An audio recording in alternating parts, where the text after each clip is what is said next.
세월호 파행 정국이 장기화되면서 국회 선진화법이 다시 도마에 오르고 있습니다. 선진화법 때문에 각종 민생 경제 법안 처리가 어려워졌다는 여당과 여권의 무능을 감추기 위해 선진화법 핑계를 대고 있다는 야당의 주장이 팽팽하게 맞서고 있습니다. 박순표 기자입니다. 미디어법과 한미 FTA 비준안 파동을 겪은 지난 18대 국회는 마지막 본회의에서 국회 선진화법을 통과시켰습니다. 여야 몸싸움에 빌미가 된 국회의장의 직권 상정 요건이 제한됐고 제적 의원 5분의 3을 확보하지 못하면 법안의 일방적인 처리도 불가능해졌습니다. 덕분에 19대 국회 여야 쟁점이 많았지만 단 한 차례의 몸싸움도 일어나지 않았습니다. 하지만 야당의 협조 없이는 사실상 주요 법안 처리가 불가능한 여당 입장에선 선진화법에 불만일 수밖에 없습니다.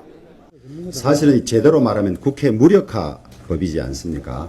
그래서 지금처럼 국회가 야당의 동의 없이는 한 발자국도 나가지 못하는 상황이 조금 더 지속된다면 저희들이 이 헌법 소원 등의 방법을 통해서라도 이 문제를 호소하려고 하는 준비를 대부분 마쳐 있다는 보고를 드리고, 반면 새정치연합은 여당의 주도로 만든 선진화법을 다시 손보겠다는 것은 여권의 무능을 야당 탓으로 돌리는 것이라며 각을 세우고 있습니다. 새누리당이 국회 선진화법을 이슈화한 시점은 여당의 무능과 무책임이 극심할 때였습니다. 새누리당은 자당의 무기력을 야당의 책임으로 전가시키기 위해 법적 이유가 아닌 정치적 이유로 국회 선진화법을 때리고 있는 것입니다. 실제 세월호 특별법을 둘러싼 여야 대립이 계속되면서 선진화법이 주요 법안 처리에 걸림돌이 되는 것은 사실입니다.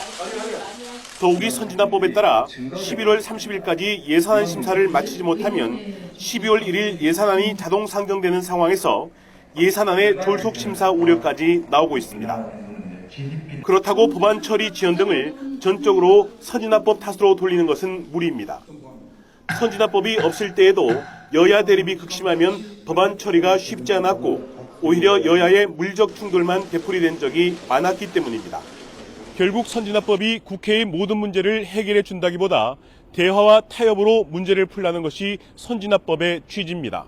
여야 모두 선진화법 개정에 합의할 당시의 초심으로 돌아갈 필요가 있어 보입니다. YTN 박순표입니다.